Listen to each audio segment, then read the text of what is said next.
From Eastridge, Lanes, and Amarillo, we're here for the title matches of today's JBT tournament. 2 title matches going on right now and 1 semifinal match going on. Straight in front of us here, we're going to focus on the handicap division title match. 1-time champ Isziah Zuni going up against 5-time winner Jonah Seawright. They both have the same handicap, so it's essentially a scratch match here as well. So far, Zuni has the early lead with a double spare strike, while Seawright has gone spare strike, open spare. So Zuni will be shooting up in the 5th frame here with a chance to extend that lead. To the left is the Women's Series title match, as Sophie Diaz there is taking on Sara Vargas. Sara, a perennial favorite in the women's division up here after a dominant campaign in the Women's Series last year out of New Mexico, Texas, has come awful close to winning a regular scratch event, including today where she finished in the top 5 yet again. She's the points leader in regular scratch, but right now wants to increase her Women's Series dominance, unless Sophie has something to say about that.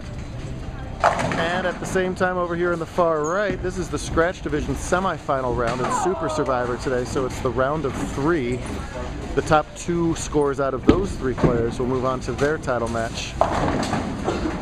It's Aaron Moore up on the right-hand lane right now, a WT bowler. Strike there for him in the 7th frame. He's taking on Chris Brown, who we all know, and Trey Sledge, who most of you don't know. He bowls out of here, and boy, has he been impressive all day long today. For 8 games, he is now plus 391 with no bonus pins to be earned. So he is really torn him up. Far and away the plus-minus leader, but when you get to this point, that doesn't matter. He's just got to have one of the top 2 scores. Seawright with a bucket there in his 5th frame, and there goes Sledge on the right, shredding racks like he's been doing all day long. Right now it's Brown with the advantage. She's got spare 5-bagger. This is shooting for 6 in a row. Yeah, you betcha. A lot of power players left today. Pulled on the beaten path lane condition. Cut was minus 50, so not overpoweringly high today, but those power players have started to carve a line out for themselves. So Chris way ahead, so it's really between Aaron and Trey right now for that final spot. And it's pretty much even right now. And this is more in the 8th. Puts him ahead of Trey with that double right there. Vargas, meanwhile, is slightly ahead in her match.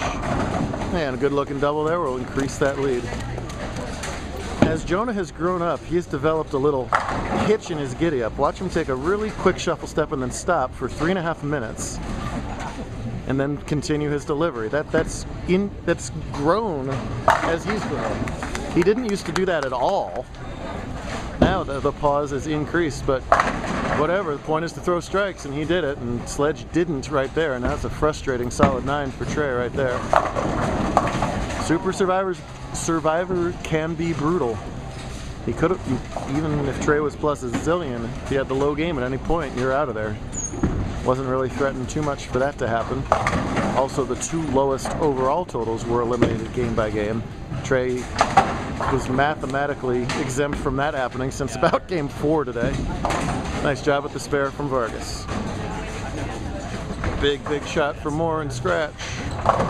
Oh, and gets the light hit to tickle up. Big strike for Moore.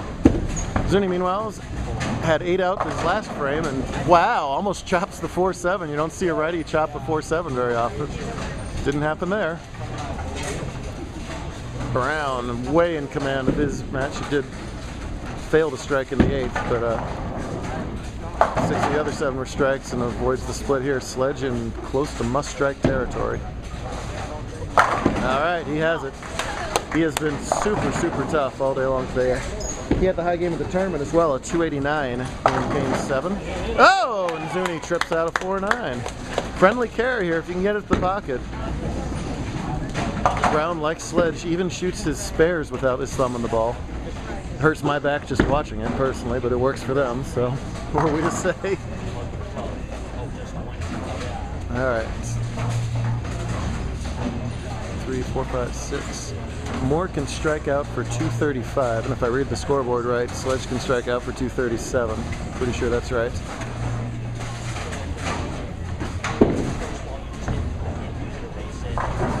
There's one. Nice looking ball from Aaron there.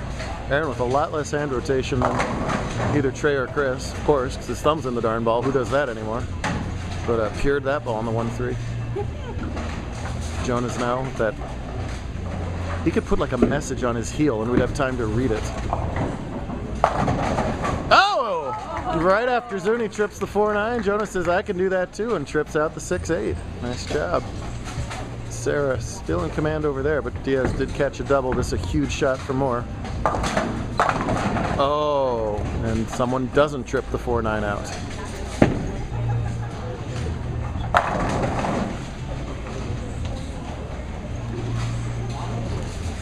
Sara is up by 26 shooting in the 9th frame over here. Seawright is working on the double, so he has a huge ball coming up right here.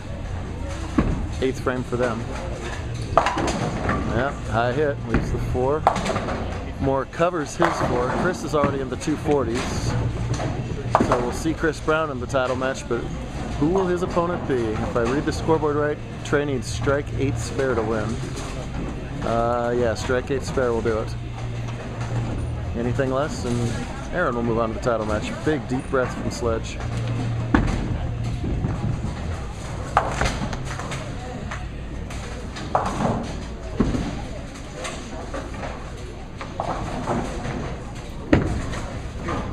There.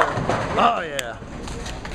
All that power where that would be a flat 10 for us ordinary human beings. He just saws out that 10 pin. That was the more difficult part. Now 8 spare should move him on.